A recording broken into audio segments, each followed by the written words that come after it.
Hello from the fantastical land of nowhere, high atop the mystic mountain. It's late at night, guys.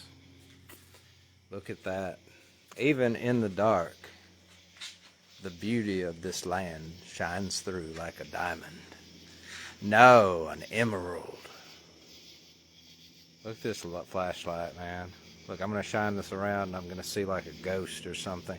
I wish a ghost would, buddy. I'm a vacuum cleaner for things like that. Alright, so... Ooh. Alright, enough screwing around. Now, guys, I'm going to tell you something. I got it. You might be asking yourself, why is this deranged man on this mountain who has an insatiable lust for the mechanical of all things, both metal and biological? Alright. So, this is why. Because I must have answers to questions. That's about it. So, I have the answer now. It dawned on me. I know what's wrong with these brakes. I know why they're not activating and why they're not actuating. Alright, so they're covered in grease, as we saw earlier. But that isn't right. That will cause them not to work. Don't misunderstand me at all. Okay? You need friction material. That stuff is hardcore lubrication, okay?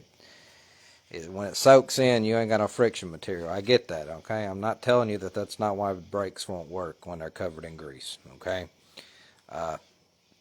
But right now, the first and foremost issue is why. Why do the brake shoes not open and thus expand into the drum and therefore actuate and stop the tractor? So that's the question right now, because they're not even working. So all the grease in the world won't affect the stopping power in that situation when they just aren't working.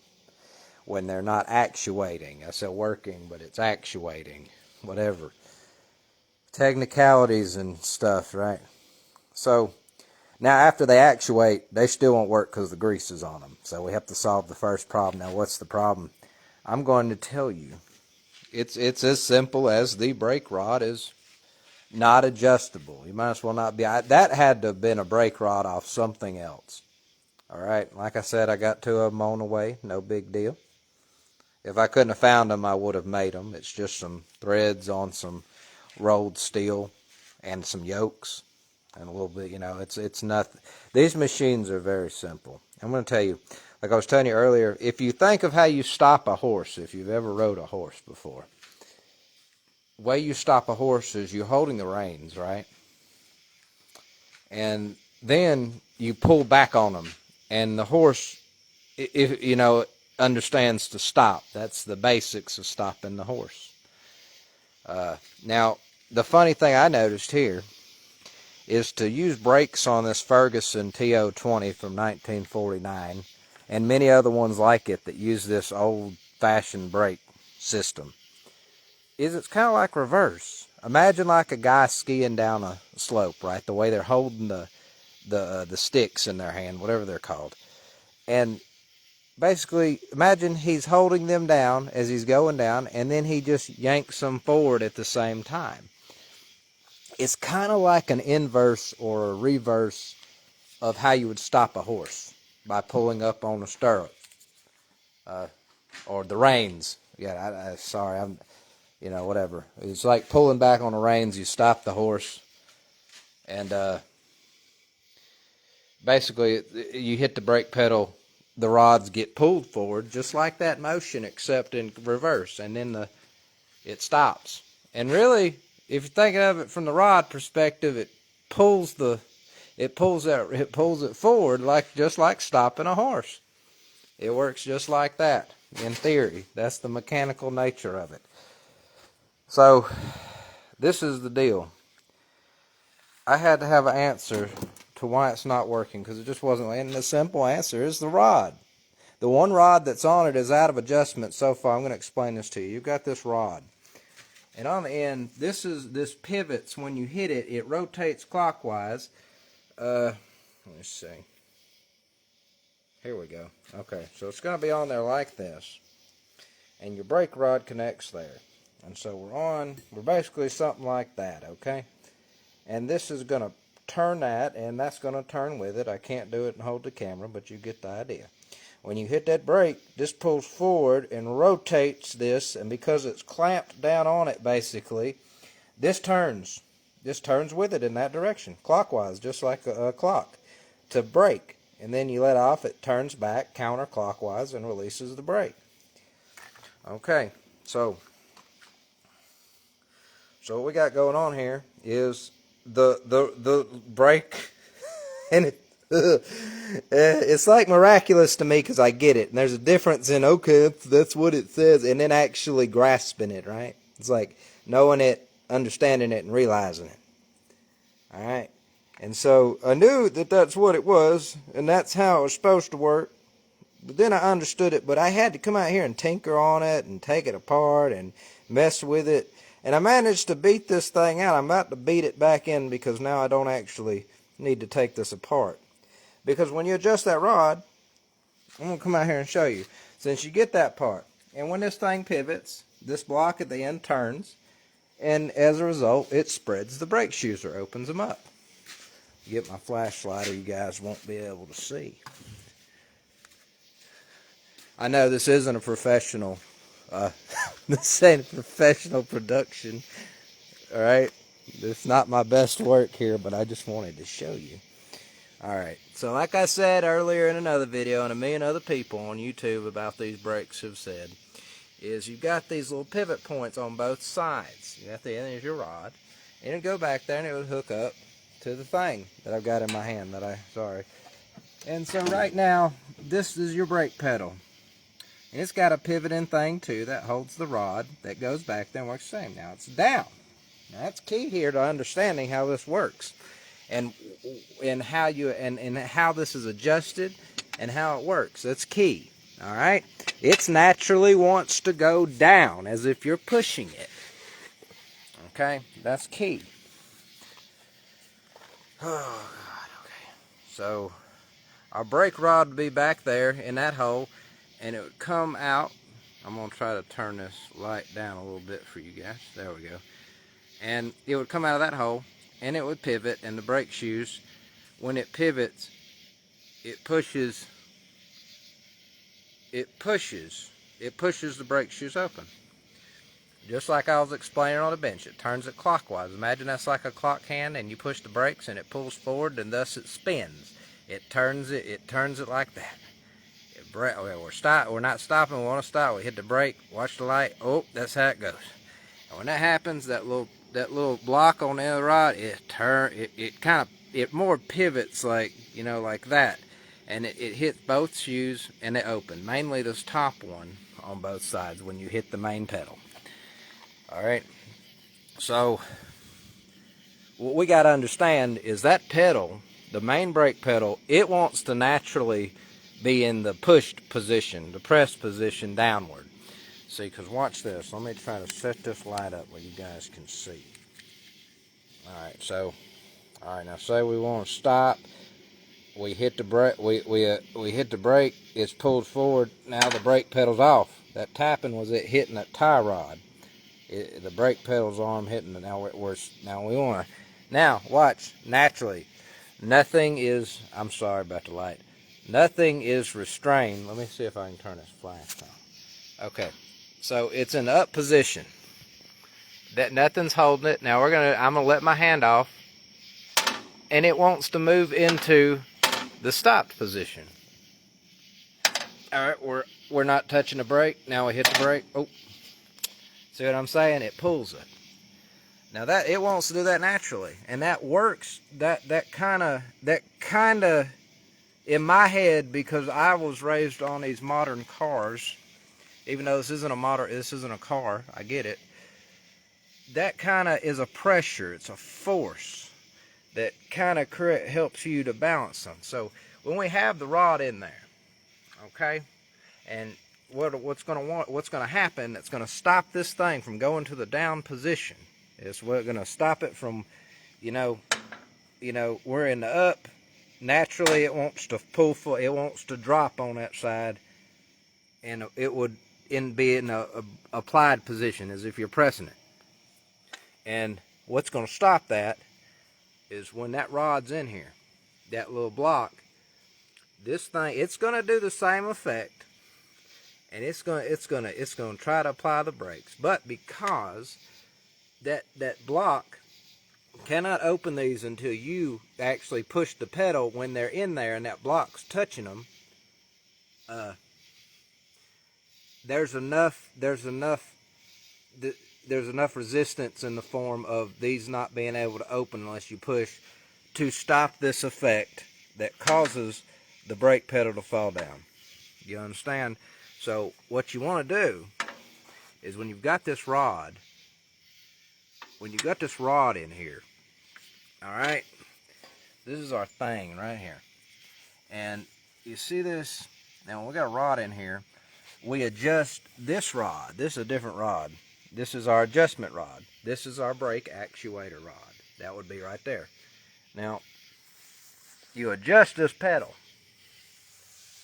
all right, and you shorten by shortening this, which is accomplished by this. You do this, but it doesn't matter. You accomplish it by shortening that. We got a new rod on the way. I'm not messing with that. And when you shorten it and it's holding on to that,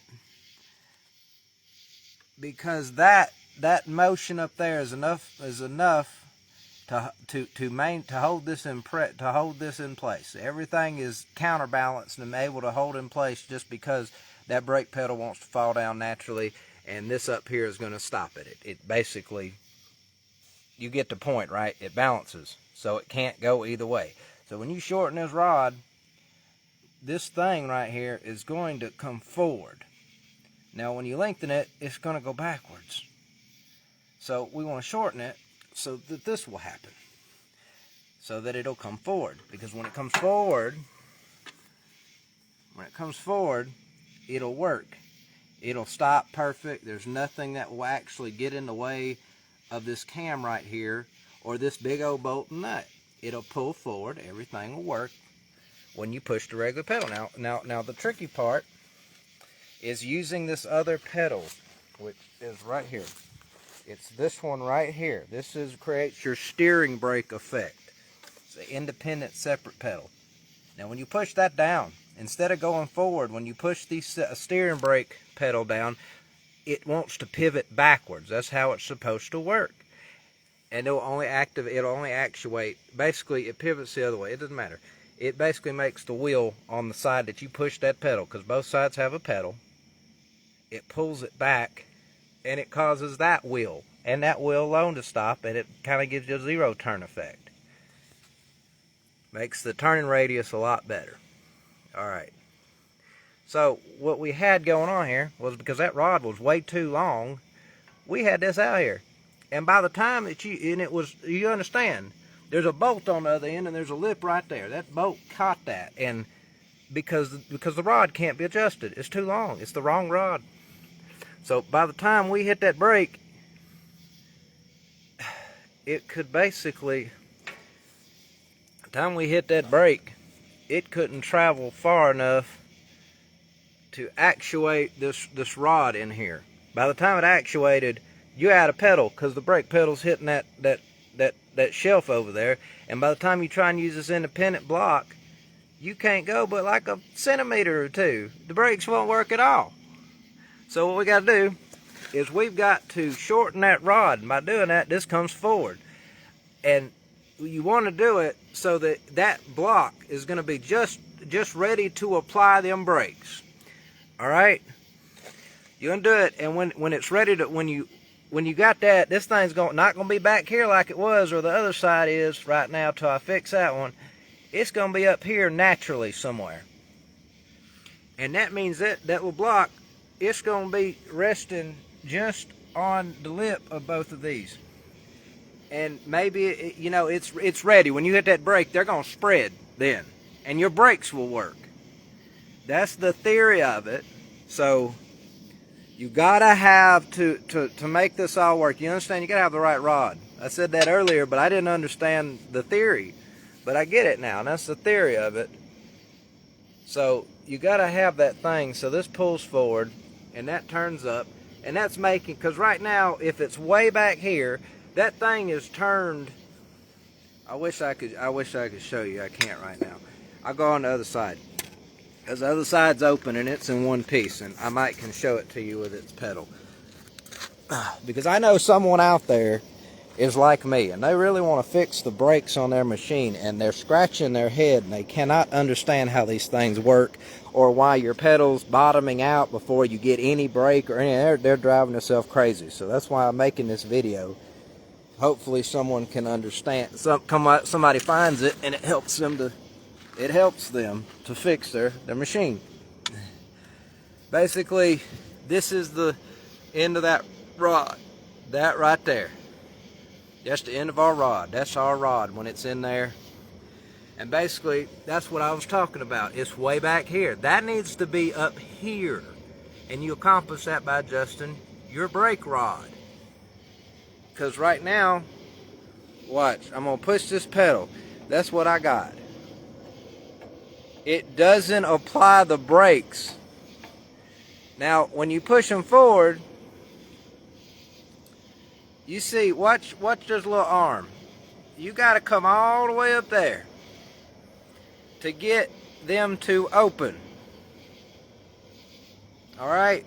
And so what we're going to go for, when you adjust that rod, you basically put this in a new position. And when you do, when you pull that forward with that adjust, before these apply, you see that little square, that little end of that rod that's turning on the brakes, you want that thing probably right ready to go, so that when you hit them brakes, it maximizes and it opens all the way up. And when you hit this, you've got to have this thing, because it's going to go backwards.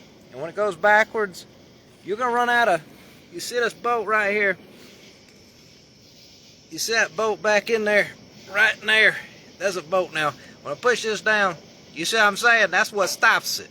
So when you adjust this to getting ready, where these aren't open, but they're going to shoot open when you hit that pedal, what's going to happen is this pedal right here, it's going to go up. Now you can adjust this to go down depending on where you want it by just taking that bolt loose and clocking it, or spreading it. Spread them. Lick your satch. Dave Chappelle, right? So when you get this adjusted, this is going to shoot up. Now, if this is too high up, this independent pedal right here, you can do what I just said and drop it down, and you won't affect that. And then when you go to touch it, and you go to push it down, you'll have a lot of pedal to activate that, because the only thing stopping this thing right now is that bolt that I showed you hitting the actual tractor. You see it? That's the noise too, of course. So you understand, it's simple, but there's something to it. There's something to it. It's simple. It's impressive when you understand, when you grasp it. It's very impressive. But yeah, but when I fix that, because if that bolt wasn't hitting that, I could push this on down, and you know what? This will open up, because it pivots. You understand? I push on the steering brake. You see how it goes down? Now say I hit the regular brake, it changes. You understand? That's what I was trying to get at. You got plenty of room on both sides. You hit the regular brake, the problem comes in if you want to use this independent brake. Your steering brake, that's where your problem comes from. And, that's where your problem comes in. Because you got to adjust it. You get that rod adjusted correctly, this thing will be up in the air. You'll hit it. The distance in this probably won't change. We'll get to that when we get there, but I don't think it'll change. Because, see, of course, that's what I was saying. It's up here, and nothing's hooked up to make it, So naturally, it wants to fall down. That's what I was talking about. Naturally, it wants to fall. So there's your parking brake too, by the way. This is really a good idea. It works when you got forced balance in the fall. You got force to balance the gravity, because So it does that.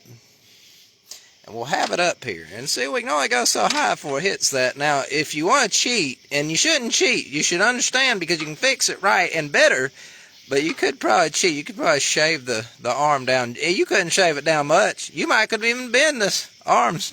Don't do that. Fix it right. Grasp what I'm telling you in this video, and you'll be able to fix these brakes on these tractors. Alright, so we want it up there where the pedal's at its highest position. And that means right there. And that means that we need to pull this up with that rod, and then we're going to shorten it. And it's going to hold itself in place. That's how to hold itself in place. And then, that's very simple. And then you can hit it, and we hit it, and the rod, they'll pull forward, and that'll pull forward, and that'll be in just the right position where it's ready to shoot them brakes. That's how the main pedal works. Like I said, this one kind of turns your rod upside down. I explained it. And you know, then when you got that there, that bolt, when you got these cams, these ears adjusted correctly, okay, this is what's going to happen. When you got it correct, this bolt that's tapping, that's stopping us, the one that I keep showing you, when you hit this and it's stopping it, it's going to have rotated away from it, which gives you more pedal travel. And then we're probably going to have to take that off and adjust it up. But that is how it works. And it dawned on me after I was sitting there beating on it, and it clicked, and I was like, I don't need to take this stuff apart. Not take it apart, but I don't need to press it out, and I don't need to do all that stuff. So, you know, because I really needed a press, because I keep coming into this situation, and I'm not one of them people that can stop. Once I, like, if I've done it a million times, like, you know, it's like, okay, that can wait. But when it's something like this, I don't rest until I've got a point where I don't stop. It becomes an obsession until I understand what I need to know to conquer it. And now we're waiting on parts. And that little spring from earlier, it had a big washer on it. I'm not even going to worry about that thing, because that's just like it's a dust cover.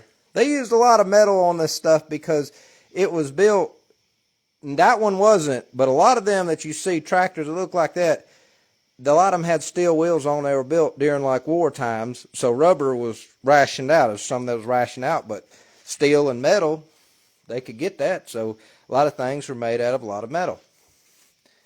And war times closed up, so you know. So they came up with elaborate things like that spring and that washer to be dust covers. Okay.